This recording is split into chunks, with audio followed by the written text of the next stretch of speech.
Hey guys, welcome back to my channel. So today I'm altering the skirt, so I'm making it smaller. So both sides are like this. I've already started unpicking here. So we have a zip and these two, can we call them slots, where I add a tie and sort of make the skirt smaller, but still it was too big. So I'm already done unpicking this side. So I've removed the two slots and I've removed the zip.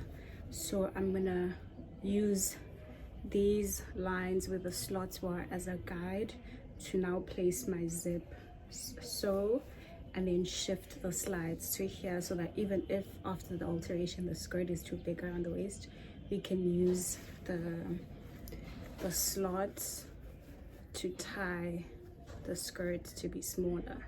So I run a thread through here. Let me see. So I have this that I run through here, and then the skirt will fit much better around the waist, even if the zip is big. Still, if you zip it up, if it's still big, then we have this to sort of tie it together. So here are the pieces that I've already removed. All right, so these are the two I already forgot what I called them, but these are slots. So these are the two slots, and this is the zip. So I'll reuse everything because I'm just doing an alteration.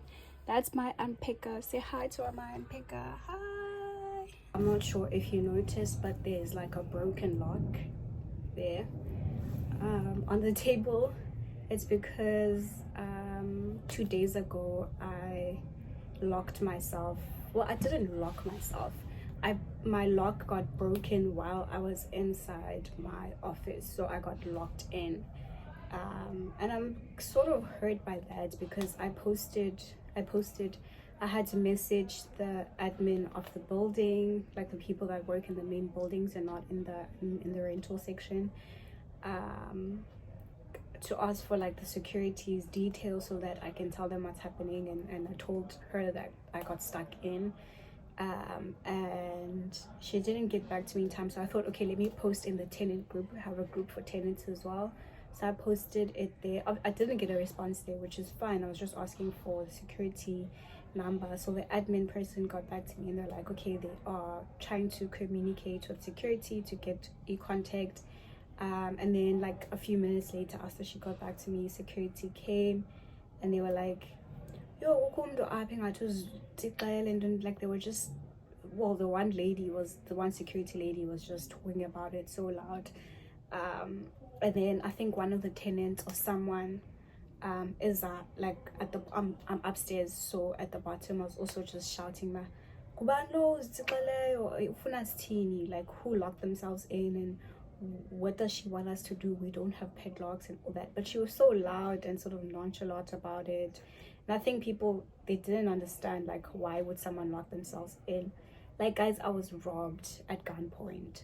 So I'm still like, when I got hit, like everywhere, even in the current house we live in, when we come in, we lock the door after ourselves. Like literally, it's Christmas in South Africa, you know this.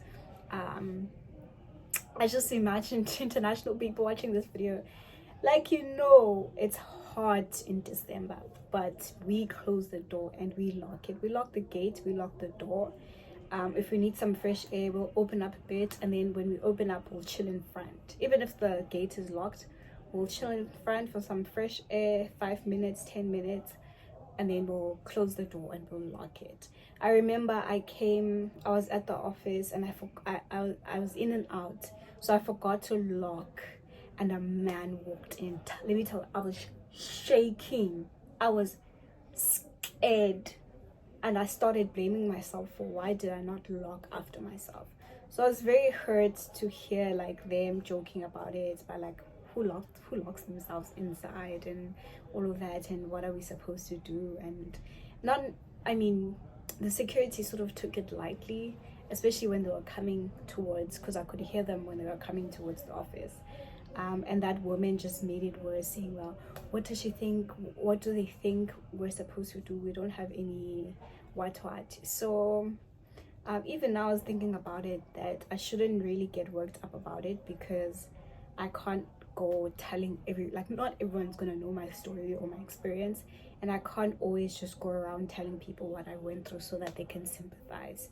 I just need to understand that they don't have the perspective that I have, and I just need to just let them think what they think. It doesn't in any way change my reality or affect me, but I'm letting it affect me. Yeah, well, but that really that I just gave myself a pep talk, but like that really just got to me, and I didn't understand it. Like I didn't get it, and I don't like people that don't shout your opinions like for the world to hear. And I feel like sometimes they intentionally do it to make you hear it, and like what's the point? Okay, I've heard you say that, now what?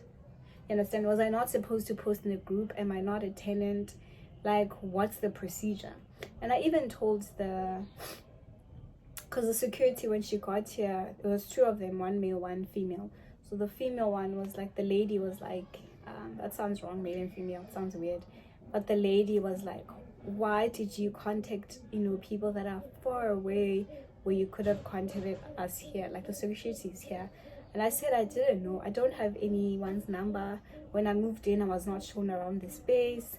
I literally just got my key. My office wasn't even cleaned because I was in a rush to move in. Like I was in a tight situation. My mom was in hospital.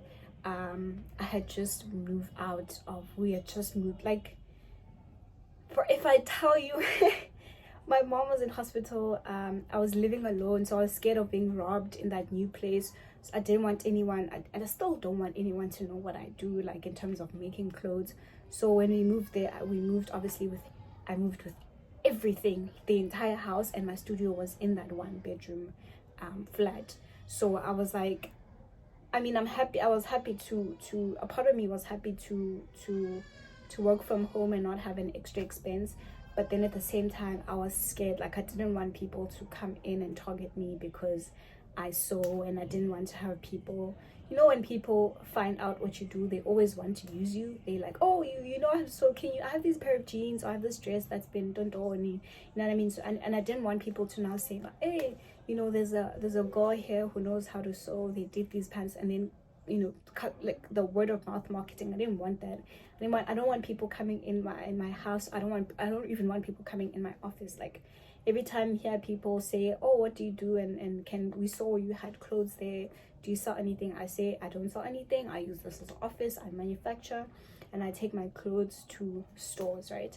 But anyway, so she was like, you could have contact. I'm like, I don't have anyone's numbers. I wasn't really introduced to anyone.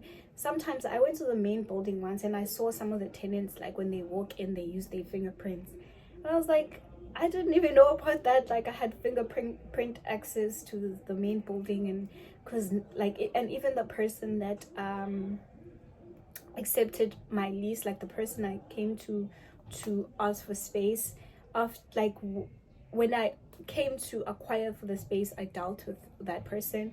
And then when I got to the space, when I came to say, okay, I've made my deposit, can I get the key, I dealt with someone else because that person had quit. So I didn't get maybe the full experience that other people got because they dealt with one person. So my situation was like, assisted with one person, and then they resign, and then things were just carried over, and they just they gave me what I asked for, which was the key. They didn't really think to maybe give me a tour or do like a proper welcome to the space situation, and these are the facilities and whatnot. Some of the things I just hear from one of the tenants, who is my boyfriend's uncle's wife. No, my boyfriend's cousin's wife. I think he's the cousin, not the uncle. So she's also here. My boyfriend's cousin is here, and his wife is here, and they have like separate businesses, but so they have different offices here. So she has the 411, and she's been filling me in. She's the one that added me to the admin group, and that's how I got this admin person's number to say, hey, otherwise I would not have been in that group had it not been for her. So I never really, I don't know the 411. I just figured some things out. But there has been one like official meeting since I've been here, which was more of like, remember I said one person resigned, so a new person was assigned in place of that lady. So it was more of an introductory meeting with the new manager, and then just complaints or just interactions between the new manager with the tenants, and sort of any issues or anything of that nature. So yeah, but anyway, that explains the lock. We were talking about the lock, so that's why my lock is broken. One of the tenants came through. The security, apparently the people that had the tools, I think maintenance, left with the tools, so they had to now ask like one of the tenants to assist, and I got out. Otherwise I would have been stuck in here. So that's the tea. I am still unpicking. I'm almost done. I just removed the two, did I call them sections? I think I called them sections. Now I'm just going to remove the zip, and I'm just going to unpick this facing. So inside, this is how it looks. So I need to unpick this until maybe there, unpick there until there, so that I can place the zip here, or just cut that and then we shift the zip, cut there and shift the zip. So that's what I'm going to do, but I'm going to do that off camera because I want to watch some YouTube. All right, so I am done unpicking everything on both sides. Now it's time to get into the mathematics of things. Okay, so first I'm going to measure the front, this is actually the back, sorry. So I'm going to measure the back, then I'm going to measure the front, right? Our goal is, so my initial goal with the skirt was 110 centimeters, but I altered a skirt and I took it down to 110 centimeters, but the waist was still too big. So now we're going to do 98 centimeters. So we're going to take this down to 98. Okay, so now we're measuring the back.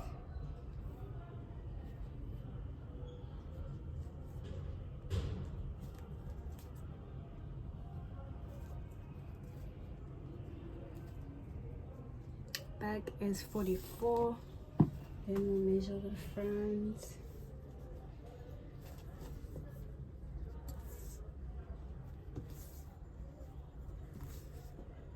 Our front is 72. So 72 plus 44. 70 plus 30 is 100. Then we have 14 left from 44, so it's 114. And now we want to subtract 98 centimeters. So let me calculate that. Okay, so 114 minus 98, 0, so 8, 9, 10, 11, 12, 13, 14, that's 6, that's 1. So we need to take away 16 centimeters and distribute them in 4 sides. Why I'm saying 4 is because there's 1 side, 2, 3 and 4, so we need to evenly subtract. A part of me wants, since the front is longer, I low-key just want to take 8 in the front and then just keep the back as is. Oh, I wish I had thought about this, then I would have just unpicked the front. But let's see, 16 divided by 4, so 4, 8, 12, 16. So I'll have to take away 4 centimeters on each side. All right, let's do that. Also, one thing I didn't account for was when I measured the waist, I kept these parts folded in where the zip was initially. I hope the blur is not too bad, but like when I calculated, I didn't open these up. So when I do cut, I'll just make sure I account for the folds that were meant for the zip. So the zip went on there, so when I did the measurements, I didn't open this up, I kept them tucked in, so that when I take away, I'll just take away what needs to be taken away, and I don't I need to acknowledge the zip allowance as well. I hope this makes sense. If you're watching this, you probably do make clothes, so you'll understand. Okay, let's take away. I'm so scared of cutting, but maybe let me mark like the 4, let me mark the 4 centimeters, and then when I mark the 4 centimeters, I'm gonna add 1.5, which is a zip allowance. So what I'll do is, so when I cut, I'll open this up, and then I'll take away, instead of 4, I'll take away the 4 centimeters, but I'll start at this edge. So what will be left is, I'll take away 4 centimeters, but I'll still have this 1.5 that was seam allowance. I'm trying to find the focus there. Okay, cool. So what I need to take away is 4 centimeters, but when I calculated everything, I kept this zip allowance folded in. So when I take away the 4 centimeters, I'll start on the edge and I'll cut away 4, but I'll be left with 1.5 for seam allowance. So when I take away this 4, I'll still have 1.5 centimeters to sew a zip, which will go in, and then I'll be left with the final 4. I hope that makes sense. But yeah, let's get to that. I'm gonna do that off camera, and then I'll probably continue the video where I sew everything in, or maybe when I'm done. Cool. Cut. Oh, another thing I forgot to mention was that when I cut this, I'm gonna cut from the 4 to nothing. I don't want to cut it straight down because the hips still need to fit the actual hip, so we're only reducing the waist, so we're reducing the top, literally this part, and not necessarily all the way down.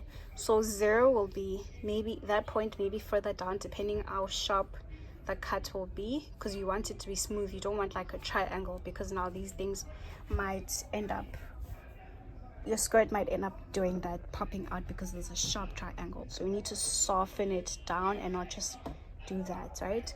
But still, we'll be cutting from we'll be cutting away 4 centimeters.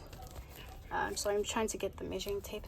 So we'll be cutting away there 4 centimeters, ne?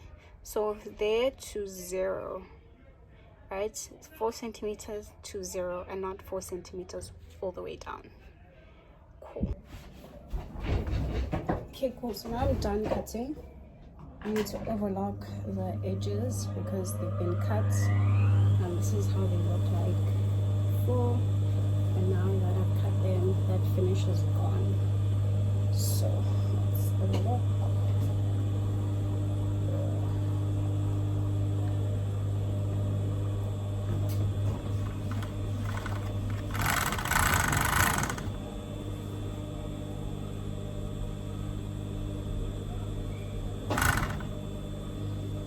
I personally don't like to alter, don't like doing alterations, because you're working with a completed garment that you usually know how it was constructed, and I'm not really well versed in alterations. I know how to construct clothes like from scratch, so I like making the pattern, cutting the pieces, and just making them how I know I'm supposed to like sew them together because I'm making them.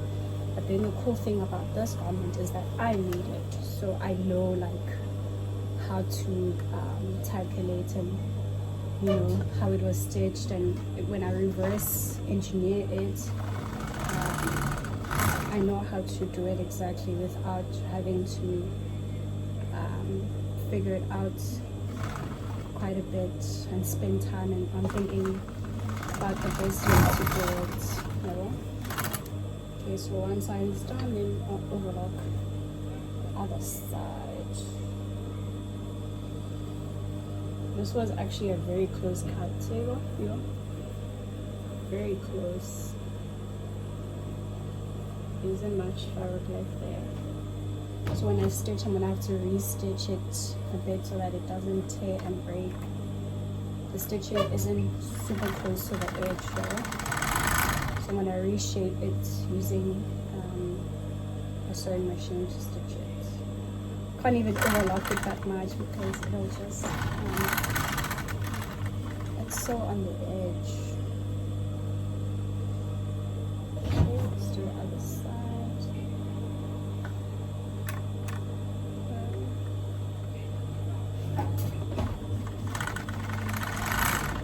The reason to overlock is so that when you wash the clothes, they don't fray especially with a washing machine. So you're just avoid the fabric from fraying. Oh, I thought I made a hole. Okay, cool. So I'm done overlocking. Now I'm gonna attach the zip and reattach the sections, and then it'll be like it was never cut up. Cool. Cool. So I invested in this really cool machine, a domestic one which sews zips super well. So I'm gonna change the foot from a button foot to a zipper foot. So this is what, can I switch it on? Yeah. So this is what the button foot looks like, and I think, I'm not sure, I think this is our zipper foot. This one, how do I do it? That one? Oh no, this one is this. This one is the zipper foot. There you go.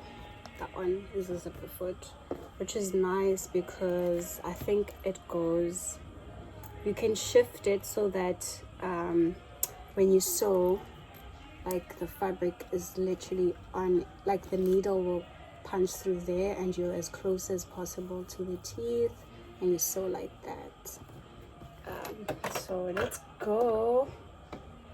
Nice. It's much better than my industrial machine, because if I use an industrial machine then I have to iron and there's a lot of pre-prep. So how do I turn this to autofocus so that it catches my face? But let's do that. So I'm gonna start with this side and I'm gonna do that. I'm gonna sew it. So this is our fabric, this is our zip. So you wanna put the zip facing the fabric, then you flip it, and I'm gonna stay stitch this on. Yeah, should I do that? Do I want to do that? Yeah, let me flip, and because I don't want to sew like that, I'm not gonna see the zip, so I'm gonna just flip it and stay stitch it on top. Okay, cool. I'm gonna do that off camera because it's gonna stress me out on camera. Yeah, I just want to incorporate the facing as well when I stitch so that it's nice. The finished look is nice. Yeah, well.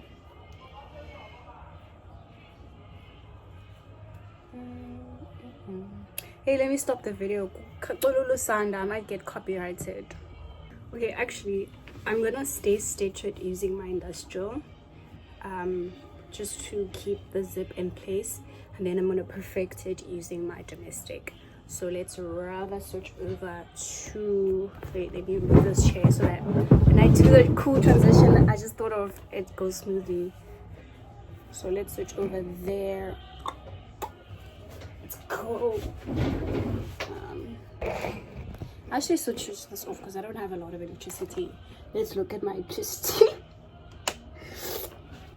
That's how much electricity I'm working with. Okay, so I can't have all my appliances on at the same time. Okay, so I'm gonna stay stitch my zip on the edge so that it's in position, and then I can see what I'm working with. I'm just gonna open up the zip and stay stitch it here. And also I realized that if I use the industrial, I can also just stay stitch the facing as well, so that the nice finish I was talking about is easier to achieve. I don't like doing zips. If they aren't perfect, they show. Okay, let's do this.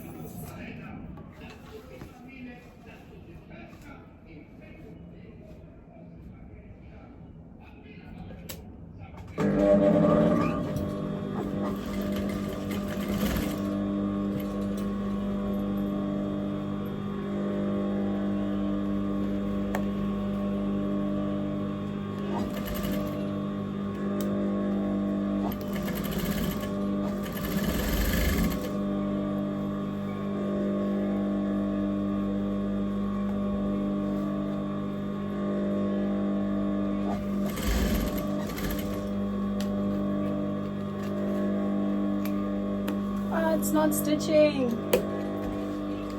It's not stitching.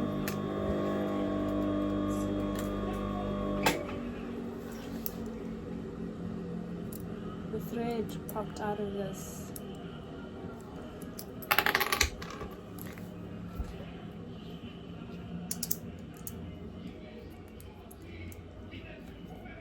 Okay, let's do this again.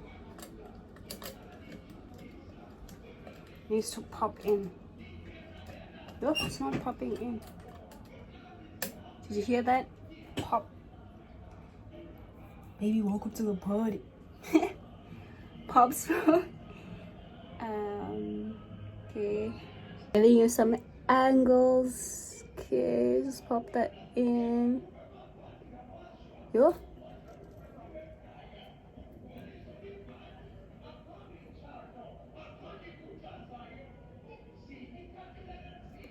There we go.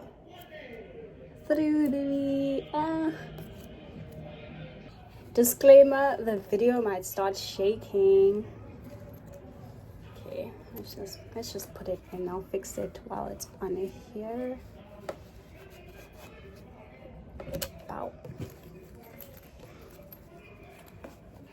Then just fix the facing. There we go.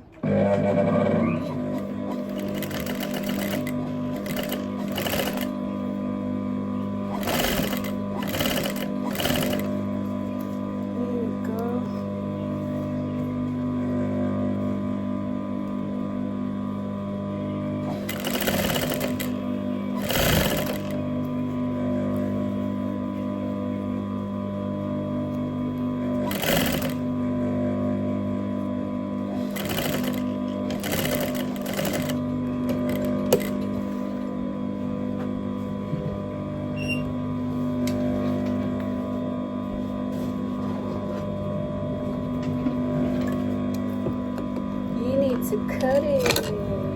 These bitches way too. You need to cut it. Cut it. Cut it. And that's our stay stitch. Is it visible? No. That's our stay stitch. Is it visible? Nope. That's our stay stitch. Is it visible? Yes, that's our zip. First part of our zip. This angle is so weird. Wait. Okay, so is it visible now? Yes. Okay, the first side is done. First side is done. Now we connect. Hey, am I even connecting this properly? Yeah. So now we connect this side so that when we open it and close it, this side is attached to that movement. Then we're gonna flip things. Did I do this correctly? I think I did this. Wait, I know I did it correctly. So this is the. Okay, I'm confused. This is the outside. So this is gonna go like that. This is black on black, so you can't really see, but like that. You're just gonna see the zip. Okay, let me stop filming because I'm taking forever. Zip 1 is done. Now same thing for zip 2. Zip 2. I'm finally done, reattached the sections, finished the zips, and now I just want to add the straps. So I have, both are here. I thought I lost one. So I'm just gonna add these babies on there and then it's finally done.